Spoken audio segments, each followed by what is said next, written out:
Happy Tuesday, everybody, and welcome into another edition of GC Live Talking Tuesday Nights. He's Intern Joe. I'm Mike Yuva. And Intern Joe, what did we say? What did we say when we get to the month of June when it comes to South Carolina football, especially since Shane Beamer has arrived in Columbia? Once we get to June, big month. You got to buckle up. You got to buckle up because the last 2 years, 14 players who've committed in the month of June have signed with the Gamecocks. Now, again, short sample size, and as we've alluded to before, going back these last couple of weeks on this show, South Carolina, more players committed heading into this June in comparison to last year. You have 9 players. You had 9 players committed before you went into this June this year. So a little bit different, but the quality is what we've been talking about so much with this year's class. So that's where I want to begin tonight, Intern Joe. I know there's some players who will be making their commitments either later this week or in the next couple weeks, and we will bring up those names because some of those players are guys who have South Carolina in their top, whether it be top 10, top 5, top 3, whatever the case may be. So we will make sure we highlight them as well. And we certainly don't want to take away the spotlight from these high school student athletes. We are just giving you an idea of what's going on out there, right? The best we can without spoiling anything, because that's not what we do over at Gamecock Central. So with that being said, Intern Joe, yesterday, 3 welcome homes. 3 welcome homes. As of this evening, as we tape this show on June 13th, only one of them has gone public. That is Mason Love. On3 has him as a 3-star. He's a 5-star by some other databases. I will say this: specialists are freaking weird when it comes to how they get rated. Okay? It is weird how they get rated. I will just put it like that. But one of the big kicking camps that take place, the Coles kicking camp, he is rated as the number 4 kicker in the country. Excuse me, number 4 punter in the country. I want to be specific here. This is a massive pickup for South Carolina. Massive pickup. And like I said in my piece yesterday on Gamecock Central, it shows you in just the short term what happens when you invest into something. They invested into Pete Lembo. They made him the highest paid special teams coordinator in the country for a coach that doesn't hold an additional on-field role. They're already seeing this rewarded by being able to land a kid of this caliber. Yeah, Mike, absolutely. Mason Love, really, really, really talented punter. Likely to be Kai Kroger's successor. And you guys can see his tape on the screen. Really, really, really good-looking tape. While I was looking through it this afternoon, I was really impressed. Like we said, or like Mike said, you know, the rating on some of these kickers and specialists is a little wonky. And so we don't necessarily know the full potential of this kid based on, you know, his rating. I think, you know, he could be a 4-star, 5-star, whatever. Like, I think with specialists, it's so hard to know exactly what is going on in terms of rating wise. But what we can do is look at the film. And from his film, I'm pretty impressed. I think it's a big commitment for Lembo. His first real splash in terms of special teams at South Carolina. So there you go, right? I mean, being able to land one of the nation's top punters because of how successful your special teams has been over the last year, 2 years, 3 years, whatever. So it's been big. Mason Love is a big commitment in terms of special teams. Really, really talented kid. Has a freaking cannon of a leg. So I think it's a big get. Really excited to see what he's doing. And the other thing too, Intern Joe, that I want to bring up when we talk about Mason Love is the fact that when you look at South Carolina's depth chart currently for punting, right? We know Kai Kroger's there. Kai's going to be a senior, but he also has an extra year of eligibility if he wants to exercise that in 2024. Mm-hmm. Other than Kai Kroger, William Joyce, which I think some Gamecock fans, they might not know who that is, but William Joyce, former walk-on, he has been providing depth on both kickoffs and punting, and he's also been a holder. He's someone that could earn an opportunity these next couple of years as a holder. We'll see how things play out. But I say that because in the event that Kai Kroger does return in 2024, to me, that is a win-win for everybody. And here's what Kai comes back. We expect Kai to be one of the best punters, not just in the SEC this year. We expect Kai to be one of the best punters in the country. Phil Steele, he just came out the other day. I think he had Kai as, I believe, first team All SEC for his preseason predictions. I'll have to go back and double check on all that to make sure that there's nothing more from that. But you have that. But in addition to that, in the event that Kai does come back in 2024, now you have one of the top punters. You have a top tier guy returning in 2024. Mason Love comes in, you don't have to worry about just throwing a punter, rushing them in there. We see that happen way too many times, especially with freshmen. We see it with the specialist positions. Knowing Beamer's background with special teams, knowing Pete Lembo's background with special teams. I'm not saying there's no outliers that you won't see a freshman out there for them in some regard, but I'm sure they would tell you the same, which is when you can develop a player, you can give him an opportunity to come into your program, coach him up for a year, and be able to have him go out there at that point. It makes you feel more comfortable as a coach, no question. Absolutely. But he's able to learn from a very, very, very talented, and the other thing too, and I know some people don't care about hearing stuff like this, but just a good kid. I mean, Kai Kroger is one of the nicest people you'll ever meet. Oh, yeah. A mentor like that to be able to learn from. I mean, we've heard this before from Mitch Jeter. I mean, Mitch Jeter talked about being able to learn from Parker White. Just having that opportunity to learn from someone experienced in front of you that knows what the hell they're doing, and they're freaking good at it. But when they're also a good dude, it helps everybody. You know, the egos, all that stuff. I mean, you have it at different positions. It's part of it's football. It's competition. Yeah. But in that kicking room in particular, it can really help a younger player out. So, again, Kai Kroger, yes, he's a senior on paper, but I would not be shocked to see Kai return for 2024. And if he does that, I think that's a win for Mason Love and for everyone involved at South Carolina. Yeah, absolutely, Mike. Getting Kai Kroger back to mentor this kid would be huge. Can't speak enough positive things about how much of a leader Kai Kroger has been, how much of a great teammate he has been. Everything from within the building and outside of it has said, Kai Kroger is stand-up human and a really, really good mentor. I'm excited for him to mentor this kid. I'm assuming he's going to come back, or Kai will come back for 2024. Mm-hmm. Not sure yet. Kind of depends on this year and where his draft stock lines up, like you said. But we'll see. And another thing about Mason Love is, like, I went to high school with a punter who is now at Northwestern. Shout out Hunter Renner. But he's now at Northwestern, and I remember getting the lowdown. I shared a locker next to him, and I remember getting the lowdown on what was good for a punter. Above 4.5 seconds of hang time is really, really, really good. Obviously, I think the pros are somewhere around 5. I could be wrong, but above 4.5 seconds of hang time is really, really, really darn good. Intern Joe, I'll throw this out there because I love talking about special teams when it comes to this. Yeah. Paul Brown, for those of you that know the legendary coach, Paul Brown invented the 40-yard dash when it came to training players. And the reason why he did the 40-yard dash is because around that same mark, right? And, obviously players are running it much faster today. They're seeing, high 4.2s, 4.3s even, but 4.4s. A lot of the guys would be running around that 4.4, 4.6, even 4.7 range. That time, in that time frame, that's usually how long it takes to run down and cover a punt.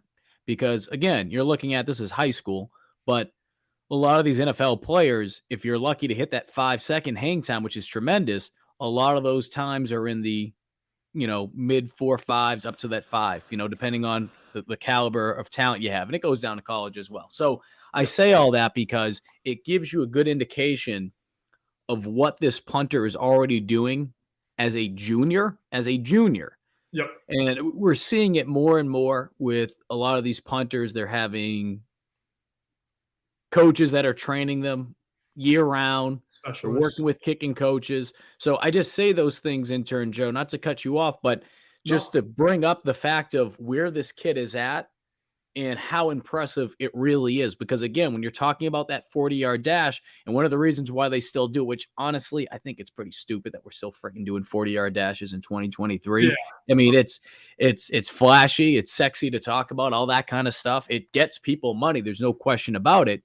But I mean, I don't need to see a 310-pound offensive lineman doing a 40-yard dash. I don't need to see, Hunter doing the bench. a frigging kicker or a quarterback doing a 40-yard dash. So, but again, from a kicking standpoint, it gives you an idea of how long that ball is really up there. And it wasn't just, okay, he's kicking it up in the air. He's getting some good distance on it. And if he has an opportunity to work with Lembo for a year, my goodness. And not just Lembo, work with Kai Kroger, work with William Joyce. Even though he's a walk-on, he's got better. He's got better. That's what the reports have been. We don't talk about him nearly in comparison to anyone else, but he would have an opportunity to work with both those guys, which is obviously very beneficial for any freshman when they come in there. Because some places a freshman just shows up and it's like, shoot, here you go, kid. It's you and there's another walk-on that walked on a year ago who really didn't do much last season for us, but you're going to compete with him. Yeah, they might beat them out as a freshman in some places, but how much are you actually able to learn? That wouldn't be the case at South Carolina for him. Yeah, absolutely. And my last thing on Mason Love is on the tape. I didn't get to see his arm at all. I feel like at South Carolina to be a punter, you need an arm. So that's my one thing. Mason Love, if you're seeing this, watching this, whatever, send us some. If you've gotten any fakes or quarterback highlights, send them to us. We'd love to play them and show them because you need an arm at South Carolina to play punter apparently under Lembo's offense. But Mike, you want to talk about our next guy, linebacker, possibly announced he's committing, I believe. Well, again, there's two welcome homes out there. Welcome homes out there. There was 3 yesterday. Mason Love was the second. If you're keeping track at home, the first one, it was not Mason Love. And of course, the last one, of course, it wouldn't be Mason Love because Mason committed before that late welcome home tweet from Shane Beamer last night. With that being said, though, these 3 welcome homes, they were the first welcome homes from Beamer in nearly 2 months. You'd have to go all the way back to April 19th when Galvin Hunter committed to South Carolina. And then, I mean, obviously it was just a fury, right? Things come in threes. I know Mike Williams, he eventually decommitted from South Carolina and recently committed the offensive lineman to Florida. I think it was just yesterday. But at that time, on April 18th, Mike Williams and Braden Lee, they both committed to USC. Williams eventually decommitted, but Lee, one of the top corners in the country, he is still committed to South Carolina. Calvin Hunter, another defensive back, he is still committed to South Carolina. We had to wait until yesterday, though. And I know people were getting antsy, but again, when you compare USC's class of 2024, even at that time in April, where it was in comparison to the year previously, a hell of a lot further in terms of how many players have committed. So I say all that first, Intern Joe, because while we wait to see who could be going to South Carolina next, of course, official visits, they took place last weekend. There were some big ones. There's going to be some more official visits going on this weekend. You have the signees and some of the transfers. They're already on campus, right? And we'll talk about that later on in the program. Nicholas Harbor, he's arrived on campus. Mm-hmm. But as far as what we could see, right? Again, we're going to have to wait and see how things play out. But one of the players who took to social media yesterday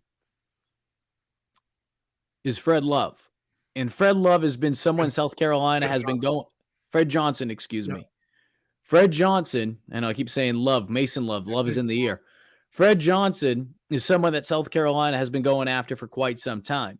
He announced yesterday that he will be making his commitment later this week. Now, if you go on to On3, if you're not familiar with Fred Johnson, on the website, the recruiting prediction machine is giving South Carolina the big advantage, and that's at 98.9%. Johnson is a 3-star rated by the On3 industry ranking, which takes all of the recruiting databases and puts them all into one and spits out just one giant number. 6'3". The website has him currently at 195. Wes Mitchell wrote a story on Fred Johnson just the other day. That weight is actually up now to 225. 225. That's crazy. So that's a 30-pound increase for all you non-math whizzes out there. But Fred Johnson, and I believe, let's give, because I definitely take my half of inch when I can with my height. Fred Johnson, 6'3.5", according to Wes. 6'3" on the website, 6'3.5". We throw the halves around here. Got to take them while you can. But that is someone who is making his commitment later this week.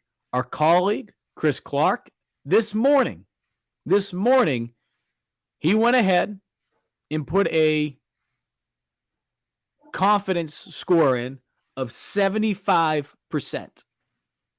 75% Chris Clark has South Carolina being able to land Fred Johnson, as Johnson is set to make his commitment later this week. I do want to be able to share with you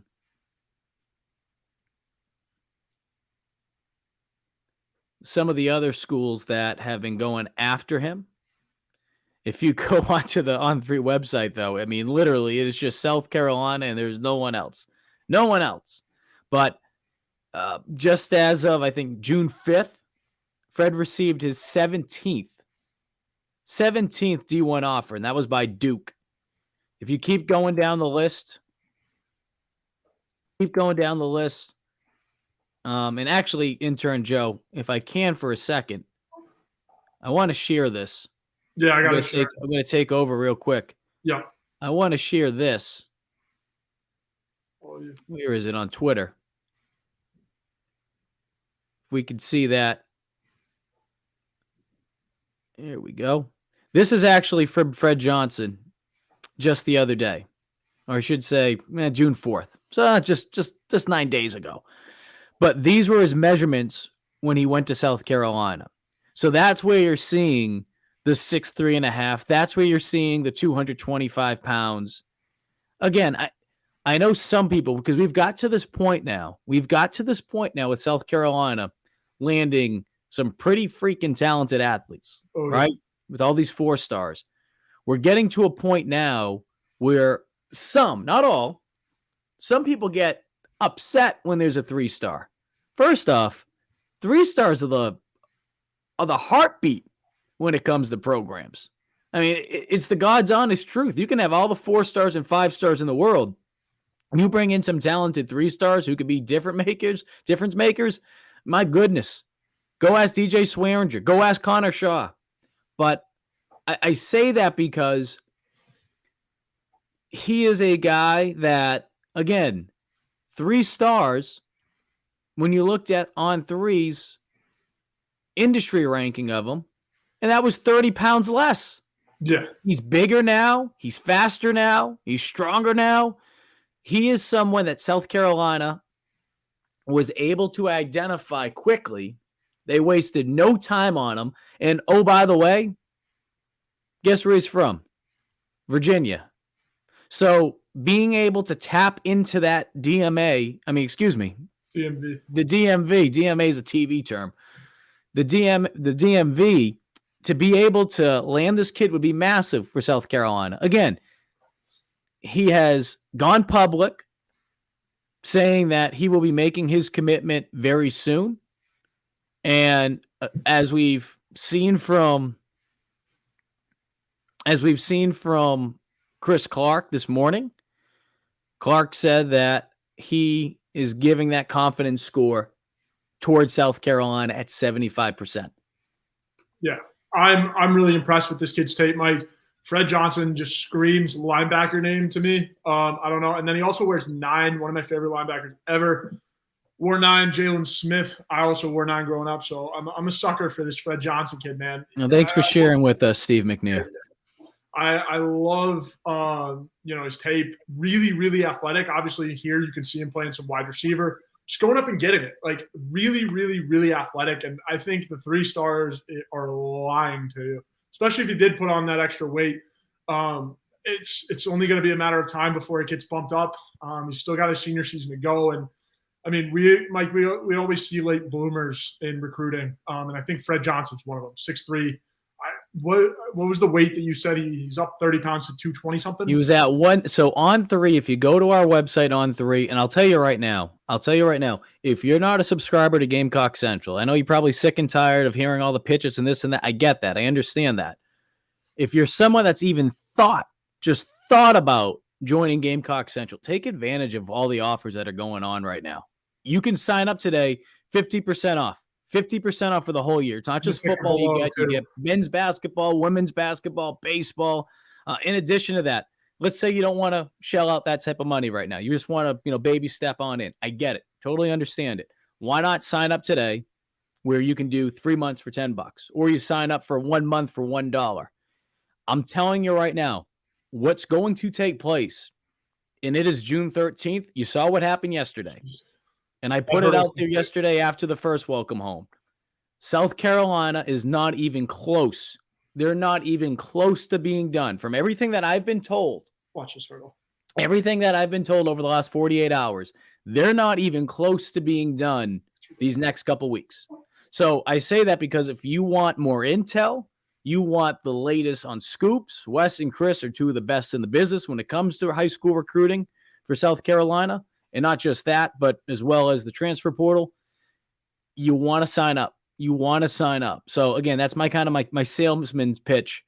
But and it's in the ticker too. Really something to take advantage. But I say all that because I want to tease a little bit of what Wes put on Gamecock Central. And I don't want to go too deep into it because, again, we want to make sure that if you're a subscriber, you can take advantage by looking this stuff up. But I wanted to find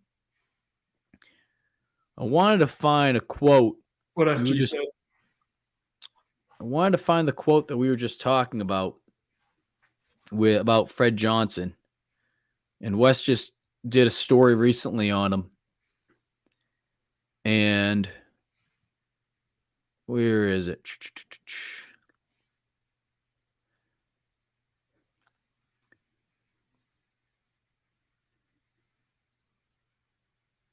Okay, this is the one quote that I'll read. And again, if you want to read more about it, it's behind a paywall on Gamecock Central. Sign up today. Again, $1, 1 month.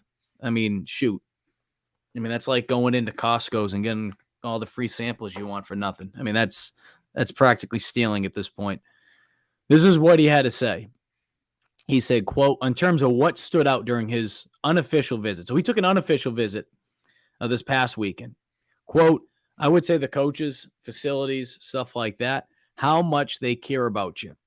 They were telling me they want me bad, stuff like that, telling me they want me really bad. I know for some people, they hear that, so it's like, all right, we hear that all the time. The part about caring, though, that has been something that has been echoed over and over this past spring. Specifically, and we could say this about, a bunch of coaches, but specifically about Torian Gray. I say that because trust like that has allowed Torian to get the best out of these defensive backs. It helped turn Jalen Foster into an All-American his final year. It helped develop the Division II transfer, Carlin Splittell, to be a starter in the SEC and eventually get signed by the Steelers. It turned Cam Smith and helped develop him into a more polished defensive back, someone that can play both inside and outside. We saw what happened with Darius Rush. We're seeing what's happening right now with some of the other talented players.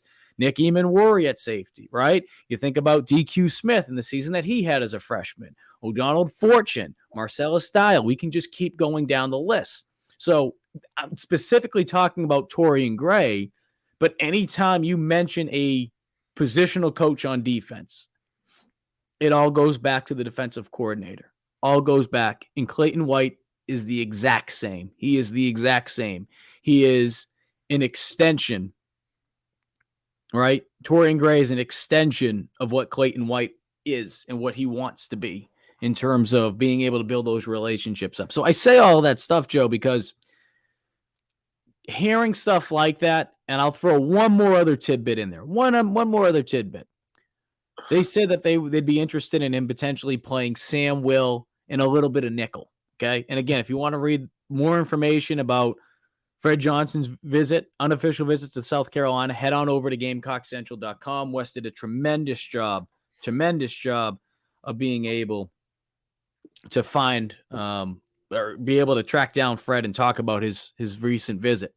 But again, I truly believe there is something to be said about how South Carolina has gone about recruiting since the day Beamer has arrived here. And you keep hearing the care part. I'm not saying other places you don't hear players say that, you don't hear recruits say it. But you heard players this past spring echo that, right? I mean, how many times do you hear a player go somewhere and they're like, oh, they care about me? But after they go to South Carolina or, you go anywhere for that matter, they say South Carolina, put that aside. You go to a different place and they don't really give a crap about you. You're just the number. That's not the case at USC. Yeah. That's not the case. We've heard players who are still here say that. That doesn't happen at every place. I promise you that. Because once they get you on campus, once a coaching staff gets you on campus, I understand the transfer portal's there, the game's changing a little bit. But once they have you on campus, you're theirs. You're theirs, at least for 1 year. So caring, doing all those little things, it's something to be said about that. And it's standing out with the recruits, but it also stands out with the players on campus. So again, Fred Love announced that he will be making his commitment later this week. Fred Johnson, excuse me. I'm making up players here. I'm just combining Mason Love and Fred Johnson. Hey, man, that Fred Love guy sounds really good. Yeah, Fred Love. He'd be a hell of a player, too. Fred Johnson will be making his commitment later this week, in South Carolina is in the hunt. Chris Clark, once again, giving a confidence score of 75%. As far as who that other player could be, and again, that's not to say Johnson will be. We're just throwing that out there that he'll be making his commitment later this week. Look, there's some talented guys. I will say this because I don't want to say who it is. This is one that's going to get South Carolina fans very excited about. Oh, yeah. Very excited about. And I think what it speaks volumes of is USC having a plan and being able to execute it. Okay? And I'll leave it off at that. But there's no timetable on when that one could be made. But again, official visits took place. Official visits. Some players took unofficial visits this past week, and there'll be some more this week. I expect things to pick up, Intern Joe. I expect things to pick up these next couple of weeks. And I mean, this is the time of the year. This is what we expected, but what a hell of a way to start things off yesterday. Yeah. Triple Monday for South Carolina. I was impressed. I only thought there was going to be two, Mike, and then found out about the other one later.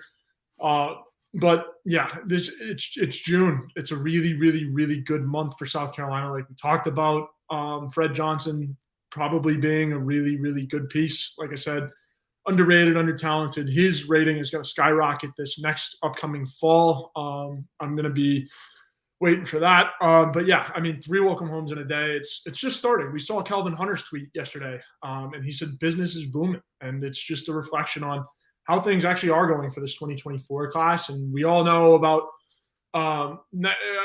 it's not next weekend, but the weekend after, I believe, is when everyone is here.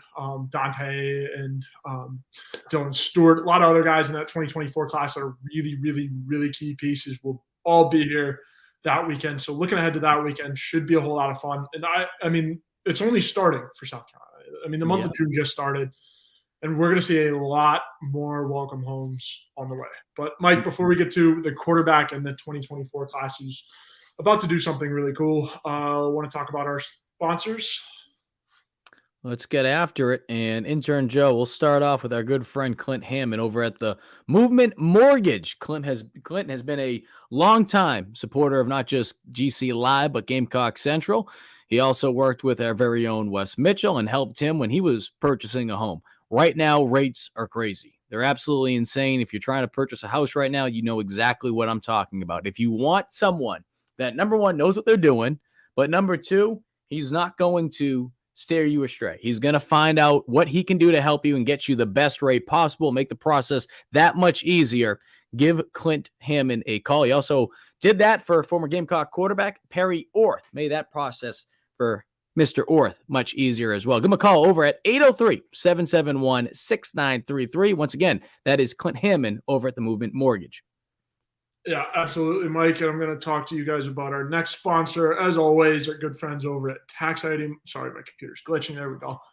So yeah, Mike, Tax ID is that uncertain feeling you get right before doing your taxes, but you don't have to go through it alone. The tax team at Liberty Tax in Irmo, Lexington, and Columbia will walk you through the process, clear up any confusion, and guarantee you'll get the biggest possible refund or your money back. It's tax time. If you're in a hurry for your refund, call the tax team at Liberty Tax. Fast, accurate, and guaranteed. On the other hand, if you think you might be owing Uncle Sam, talk to the Liberty Tax team to make sure you're not paying more than you should owe. They'll find every possible deduction for you. Locally owned and operated, staffed by tax professionals from your neighborhood. Open 9 to 9 on weekdays and 9 to 5 on Saturdays with multiple service options. Start through the Liberty Tax mobile app or through the desktop portal. Make an appointment or just walk in, give a call to upload tax documents. And when you come in, your return will be ready to review and sign. Give them a call at 803-462-5576. Once again, 803-462-5576 for all of your tax needs. Intern Joe, you mentioned it. Dante Reno, big week for him.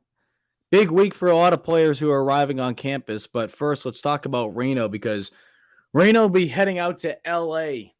this week. He's getting ready to compete in the Elite 11 finals. And to get invited to this, number one, it speaks volumes of the talent that you must have.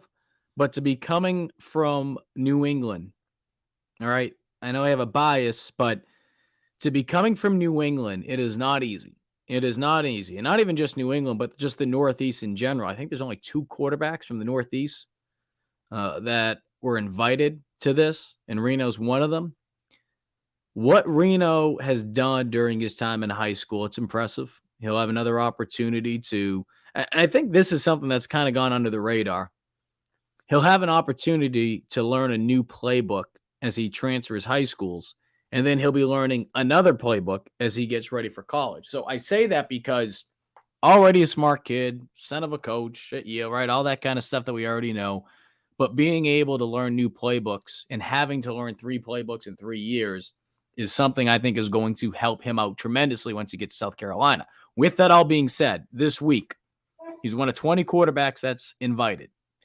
He's going to have a chance to not only impress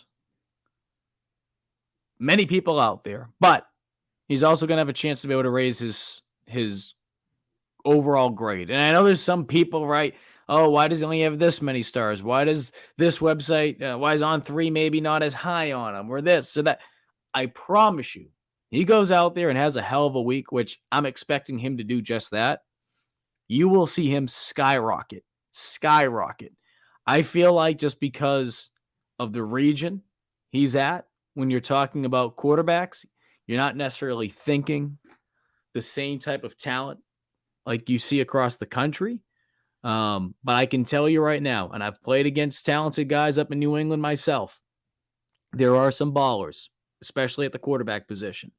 And I think Reno is going to prove that when he goes out to LA, and he's going to put South Carolina on the map when it comes to people paying more attention to the program in the next couple of years because he's going there. Of course, Sellers is there. I'm not taking anything away. But what I'm trying to get at is I expect him to have success at the Elite 11 finals that people are going to say, man, I want to pay attention to see how Reno's career plays out at South Carolina.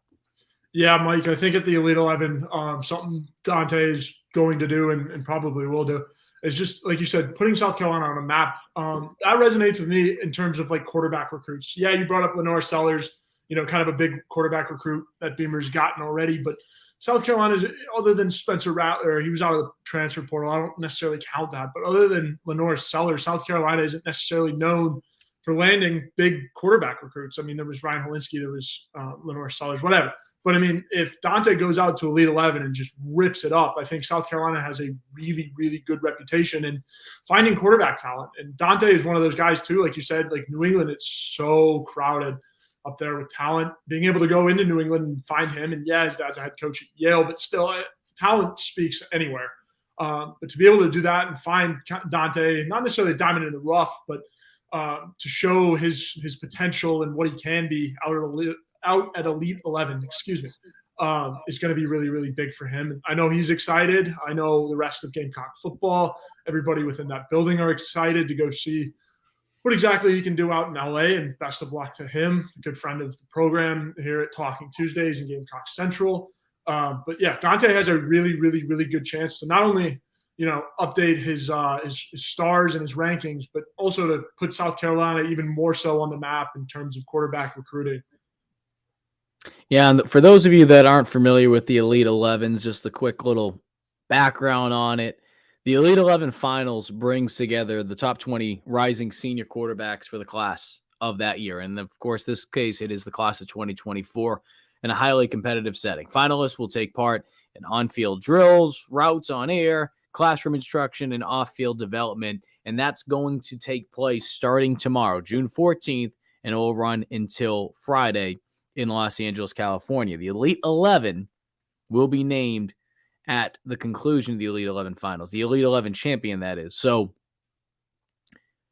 what that ultimately means is that I just think more notoriety, right? That's the best way to put it.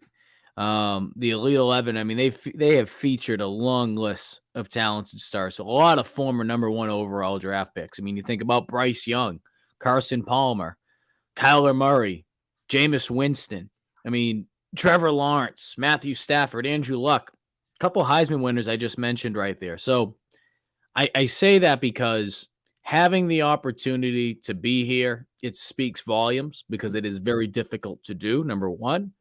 But it's going to give him an opportunity to not just show off his talent and his skills in a very competitive setting.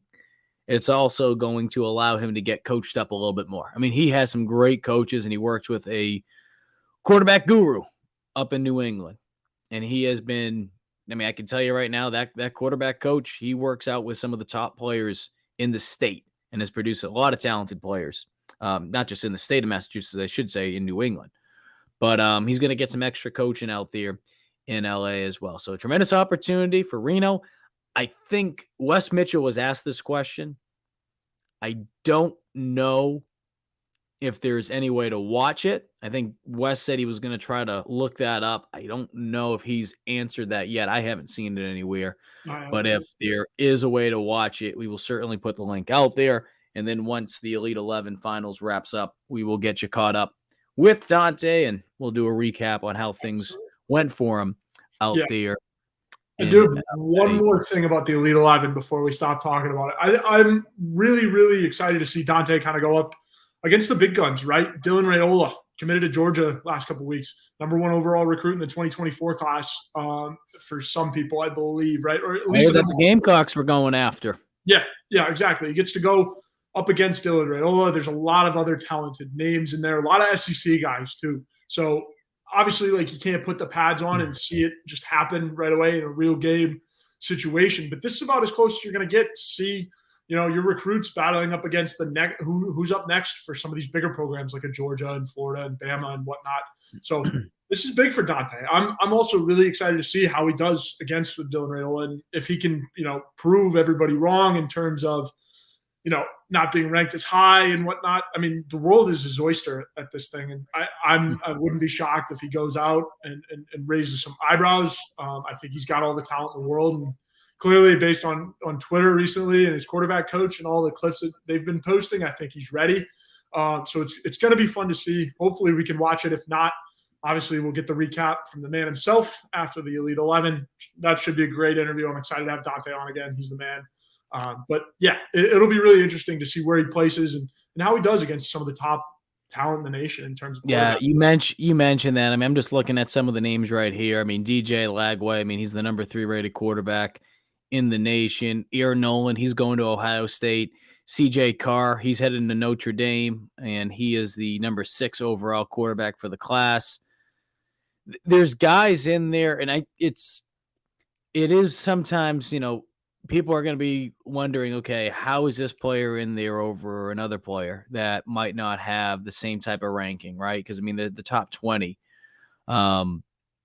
This is just how it goes. And you have to compete. You have to earn your opportunity from competing at some of the regional ones, and you get invited to this. So it's a Jaden Davis, number 4 quarterback in the country, according to the industry rankings by On3. He's committed to Michigan. He'll be there as well. There's some talented guys. And I think it'll be good to see how Reno responds to the opportunity to be placed out there when he's there. I do want to mention this, though, kind of changing things up a little bit, Intern Joe. This week, the players who are getting ready for this upcoming season, a lot of the players have already arrived on campus. One of those players being Nicholas Harbor. And we're starting to look now ahead to the new season and trying to get the official list that Wes just put out the other day. I saw Nick Harbor was on campus because Pup Howard posted something on his Instagram story with him, said son is in town or something like that. I thought that was pretty funny. Shout out Pup for making me laugh there. So, speaking so of the ones that have arrived already, the summer enrollees, Nicholas Harbor, Bakari Swain, Aluatosin Babalade. This one is the one I know a lot of people are looking forward to just because of the lack of experience and depth in the running back room, and that's Dontavius, a.k.a. DJ Braswell. He is on campus, the 4-star speedster from Georgia. Trevon Baugh, Kelton Henderson, Zabari Sandy. Zabari Sandy, if many of you remember, he was one of the first commits going back to last year for 2023. Jatavius Shivers, Elijah Caldwell, CJ Adams, Cameron Sandlin, and then Tyshawn Russell, Jatavius Gear, the transfer from Syracuse, Jatavius Gear. And then the spring enrollees, I mean, there's already some players that were there. So I'm excited. I mean, I think a lot of people, it starts with Nicholas Harbor, right? I mean, that's the person that everyone's going to want to see. I think outside of Harbor, the ones that I'm most interested in seeing, Aluatosin Babalade, and I think Dontavius Braswell. I think those two in particular. That's not to say these other players that they're bringing in. Jatavius Gear would certainly be another one, but I think outside of Gear, just speaking offensively, I want to see, Babalade and Braswell, but defensively, it starts with Gear. I mean, how can it start with him?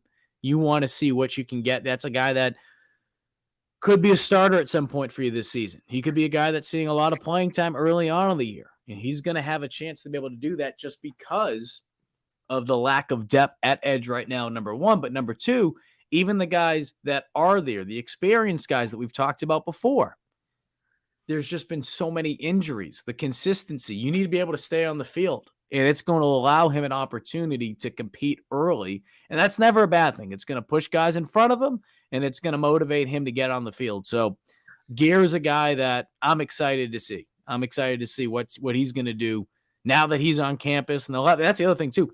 These guys are going to have an opportunity. They're going to have an opportunity to work out with Luke Day.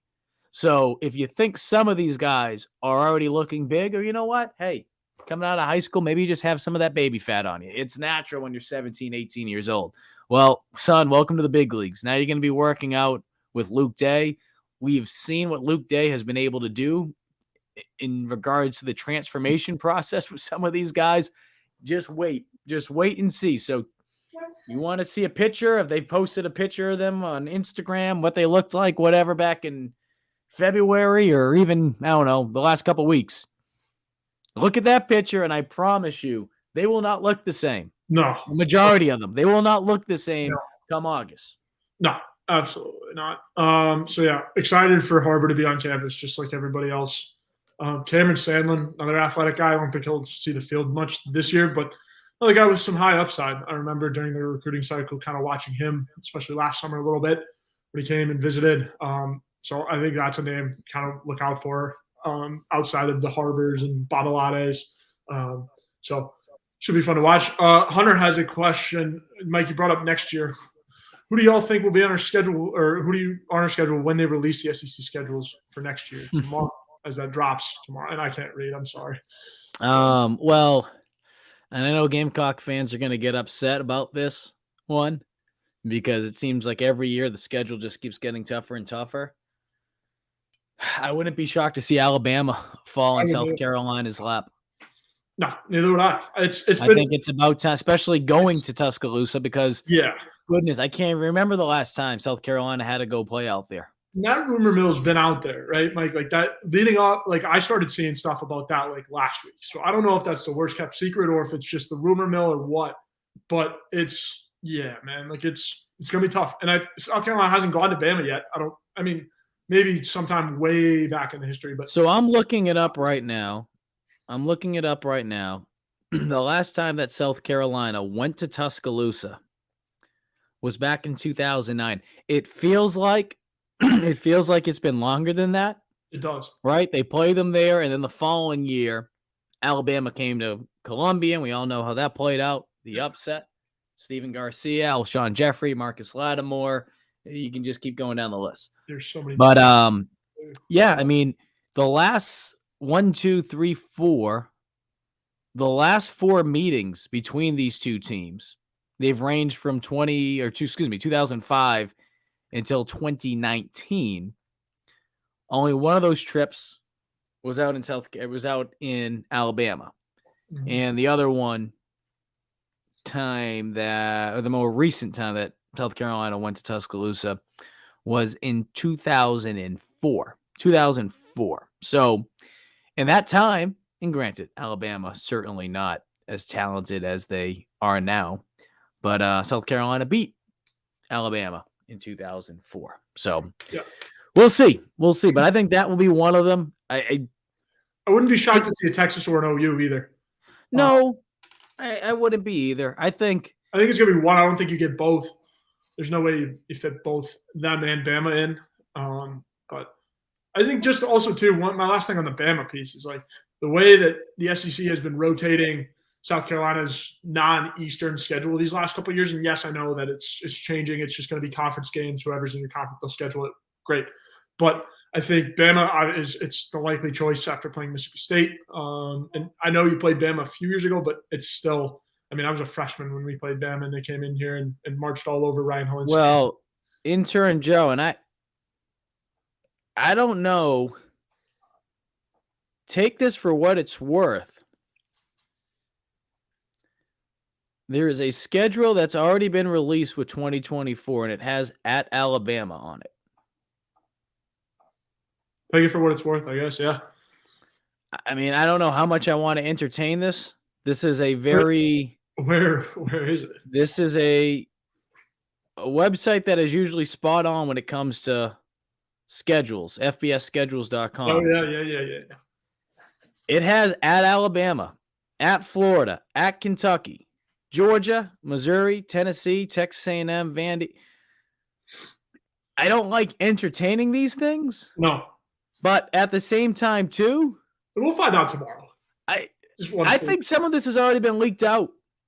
Like I said, I don't think we'd be hearing about the Bama rumors if there wasn't some kind of truth to it, right? Like, I don't think some random dude on Twitter would have just been like, hey, we haven't played Alabama in a little bit. Like, I think that's so. I can't believe I'm entertaining this, but I'll show it because this is a website that is fairly credible. This is a credible website. It's always been right. They have at Alabama again. These things get leaked out all the time. So that's why I'm not going to be shocked if this is true. Again, take it for what it's worth. Nothing official has been put out there yet. But this is a website that I use when it comes to schedules. I do think it's very interesting that they already have a lot of this out there already. So we're going to have to see which ones are right when they come out tomorrow. But with all this other stuff being said, the TBAs, right? The stuff that has not been officially announced. What we do know is this, though. Old Dominion.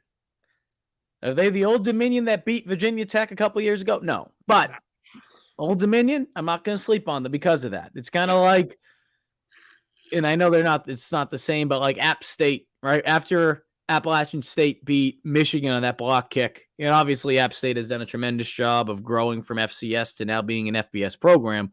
But I never could take App State for granted, right? So you see that, App State. You have to play Akron. You play Wofford. And then, of course, you play Clemson. So those are the non-conference games that we know of, at least as of today. You see the dates on when those games are being played. Playing Wofford the week before Clemson, that stuff always scares me. I know Wofford's not running the triple option like they used to back in the day. But still, that's a week you should be able to get healthy, get ready for Clemson. You pray that no one gets hurt during that Wofford game. But again, I don't know what's going on here. We're seeing this schedule. We're seeing some of this stuff get released. I really don't want to put too much stock into it. I'm over here. I'm giving them way too much credit. We'll find out tomorrow, right? I'm giving them way too much credit. I will say this, though. If they do play Alabama, I don't think any of us are going to be surprised. No, absolutely not. All right, we had one more question, and I know we covered this with the spring game, but one more question before we wrap up. I figured we could get to it. How much playing time will Sellers see this year? So I've been back and forth on this. I feel like I've been talking out of both sides of my mouth these last couple shows. Yeah. The more I keep thinking about it,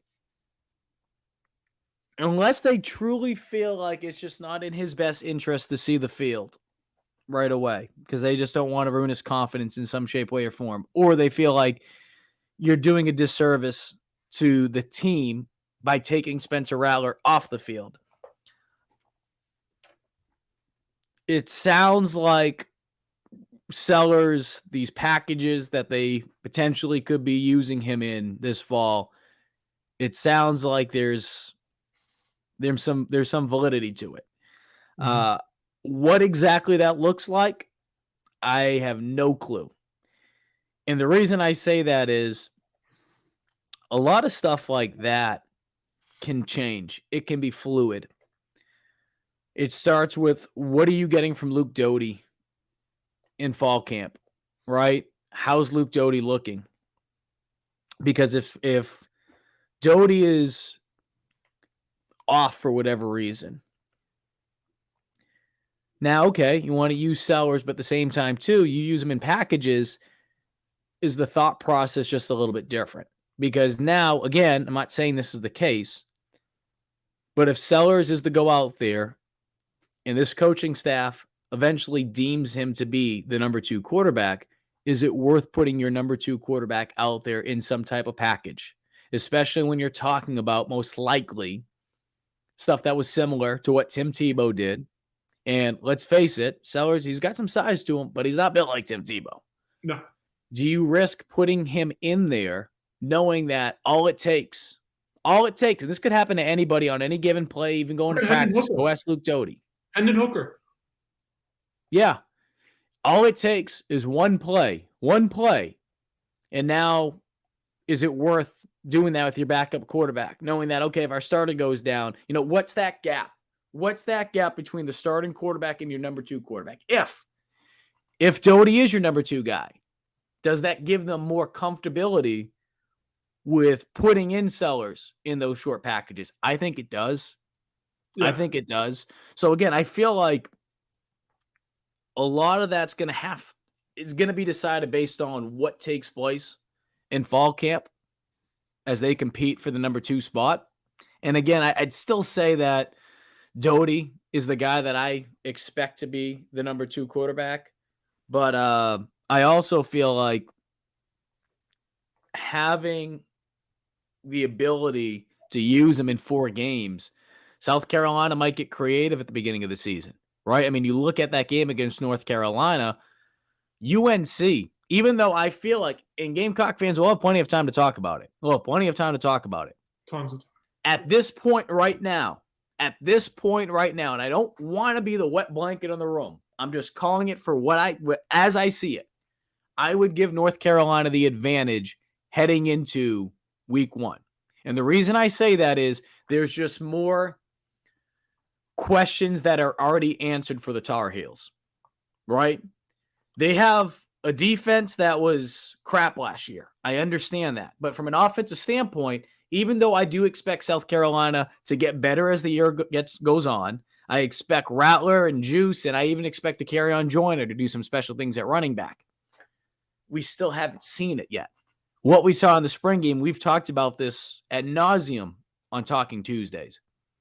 That offense that we saw in the spring game, that's not what we're going to see. It's going to be fast-paced. It's going to be different. What does it look like, though, when the lights are on? Yeah. What does it look like when Dow Loggins is running the type of offense that he wants to run? How are these guys going to respond to it?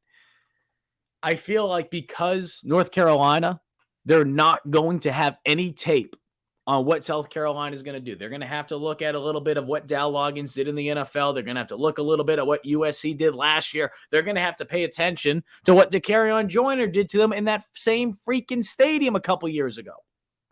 Because of that,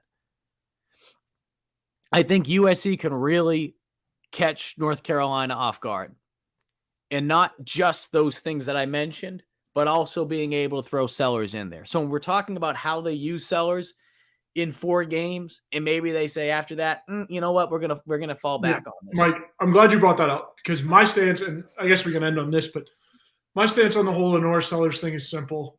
Don't do whatever you can to hold on to his red shirt because that kid with that much potential, you don't want to do anything stupid like, i.e., say have a Hendon Hooker injury or something, just fluky, very goofy injury that could put him out for a good amount of time, and then you lose a little bit of that potential with the injury and stuff and whatnot. But my stance on it is simple. Hold on to his eligibility. I think Doty's a very capable number 2, and I think Doty's also capable of playing the Tim Tebow role, if you will. I mean, Doty's got legs. He's quick.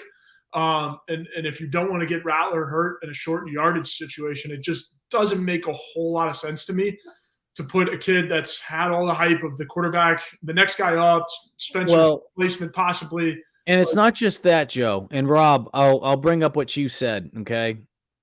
Rob says, if Doty is the number 2, we failed. I don't view it that way, Rob. I think the thing with Sellers is he's had an opportunity now, and this is the beauty of being able to enroll early. Sellers is ahead of the game when it comes to where most high school players who are going to be enrolling. Yeah. We talked about some of those players that are enrolling this week. He's ahead of the game. That's a good thing. But even though he has the raw talent, even though he can throw the football, even though he can, because I know, and I am sick and tired of people just saying, all right, and we've seen it over the last couple of years, oh, this kid can just run. No, Sellers can friggin' throw. He can throw.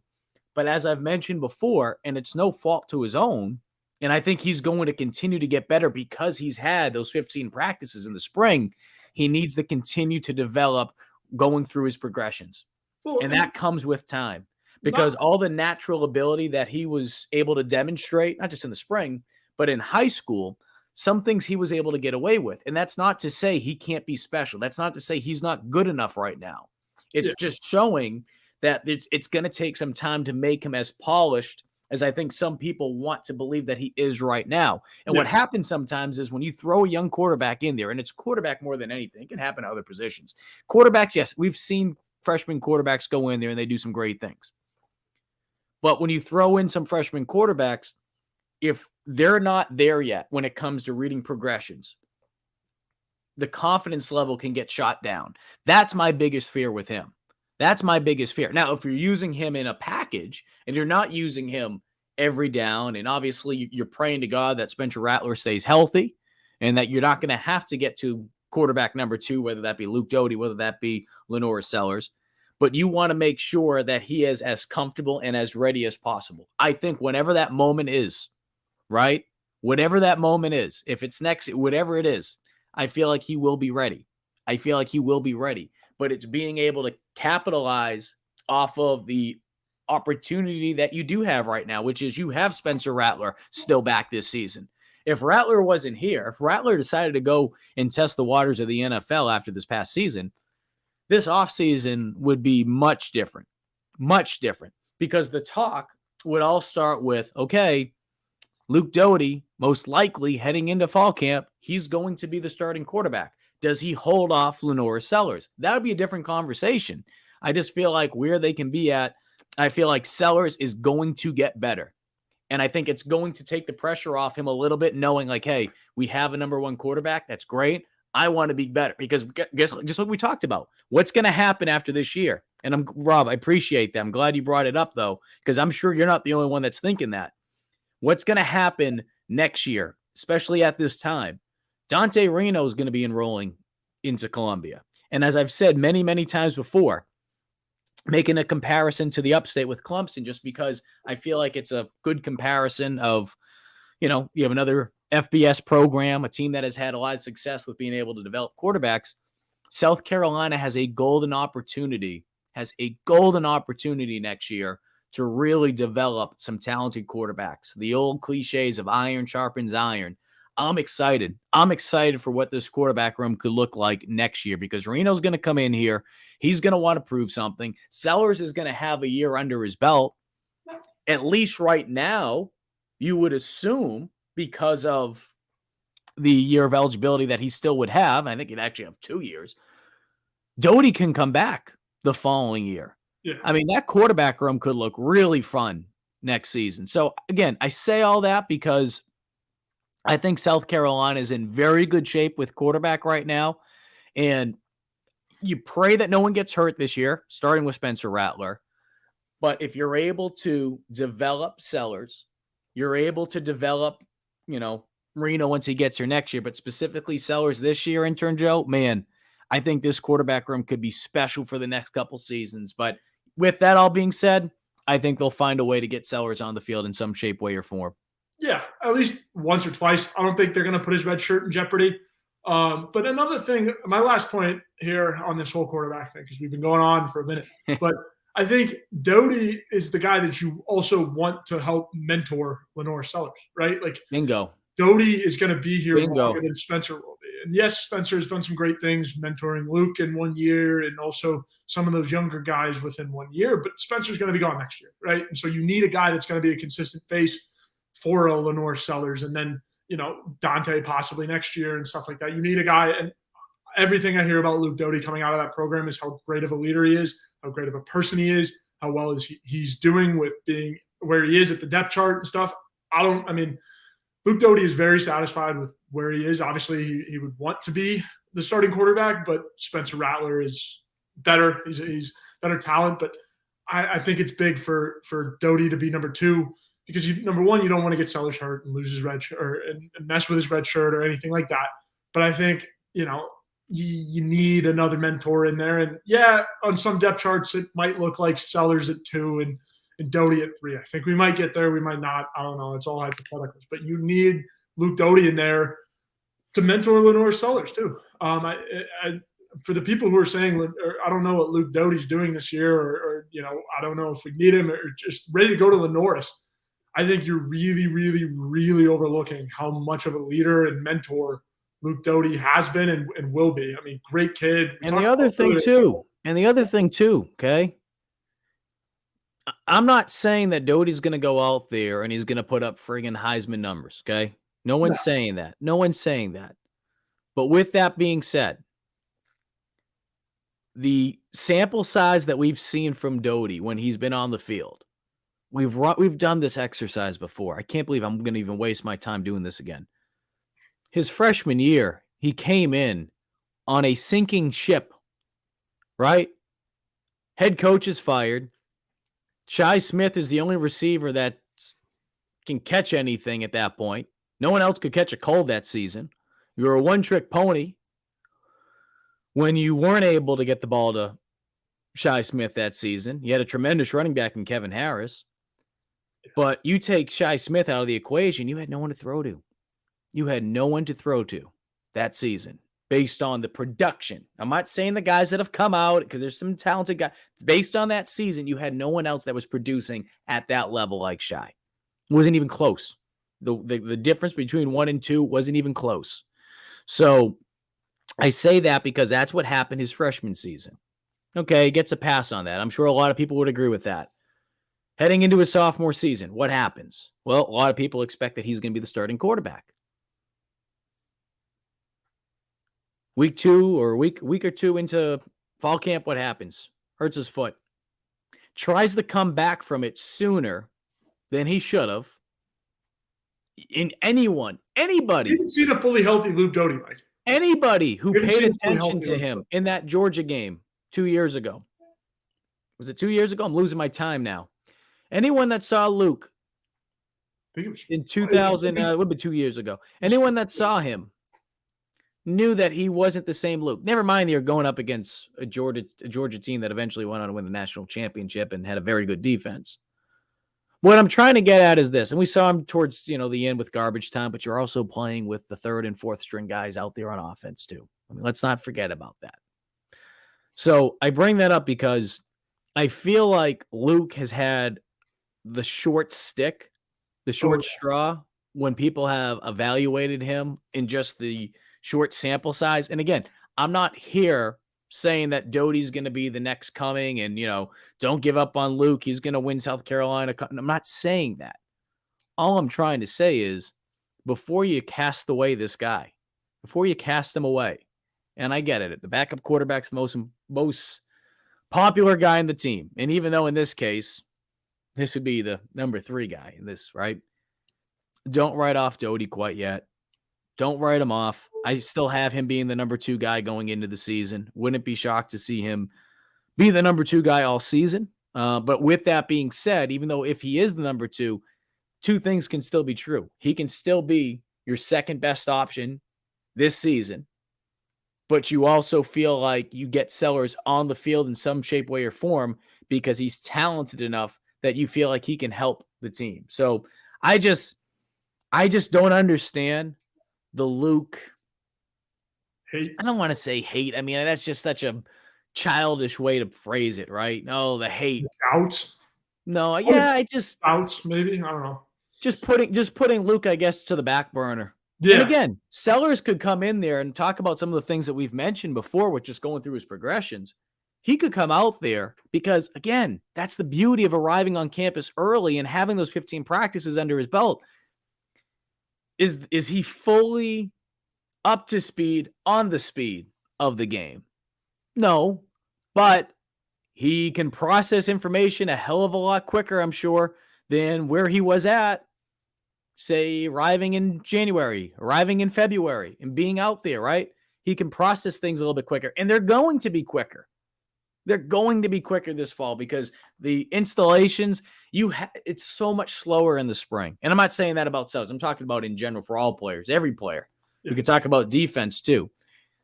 You have time to install stuff. And usually in the spring installations, it's not going to be anywhere close to what it's going to be like during the regular season. Installations during fall camp, my goodness, it's coming at you every friggin' day. Every day. I mean, shoot, when we used to do 2-a-days in college, that second time, you might be throwing something new in. You might have an installation in the morning, watching film, breaking stuff down. You'd watch film from the first practice, and then you would do more installation, getting ready for the second practice. And that might only be in uppers or whatever, but still a little bit different than what it used to be.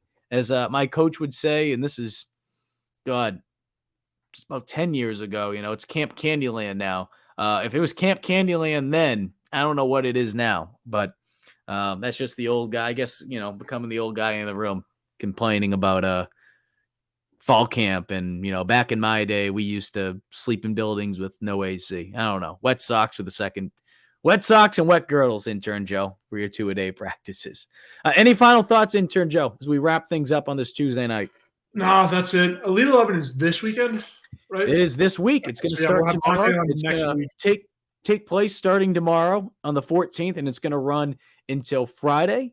We'll hope to be able to connect with Dante Reno as soon as that wraps up. And hopefully we're talking with Dante who wins the Elite 11, because that would be phenomenal. I mean, look, Dante, if you were going from an odds standpoint, and I hope no one's betting on these kids of what they're going to do at the Elite 11, but if you were going from an odds standpoint, and we appreciate that, Frederick, certainly you would say, okay, Dante is probably one of the dark horses to win it. but that's okay. That's okay. I'm sure he'd tell you he'd like it that way, to go out there and surprise some people. And I think he's going to do exactly that. If he doesn't win it, I think he's going to be someone, when this is all said and done this week, people are going to say, man, that Dante Reno kid, he's freaking good. And there's a reason why all these schools are starting to come on him a little bit later, right, to recruit him. But because he committed to South Carolina a year ago, and because his father is a college coach and he told him, Dante, you commit to a school, you're honoring that. Unless something crazy happens, the head coach leaves or whatever, you're honoring that. So I think he's going to surprise a lot of people out there. And I think it's going to be a good opportunity for people to see what could be the future of South Carolina football. But again, as we mentioned, USC has a very talented young quarterback in Lenore Sellers. I'm not going to write off either one of those guys. And I'm hoping that this time next year, and then again 2 years from now, we're talking about the battles between Reno and Sellers and how they're just pushing each other. And you have one of the best headaches to deal with when you're talking about football. Which quarterback do you put in? Because both of them are good. So again, that's a ways to go. We still have a ways to go, one step at a time.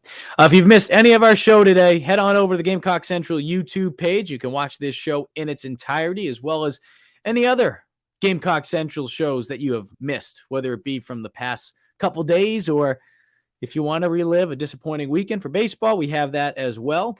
If you want to listen to the podcast form of this show, head on over to the Gamecock Central Gamecock Central podcast platform, and you can catch this show in its entirety as well. He's Intern Joe. I'm Mike Yuba. You guys have been listening to GC Live Talking Tuesday nights. We'll do it again next week, and hopefully, we'll be talking about some more welcome homes and perhaps a Gamecock commit or two going public with their announcements. Have yourself a good week, and we'll see you again next Tuesday.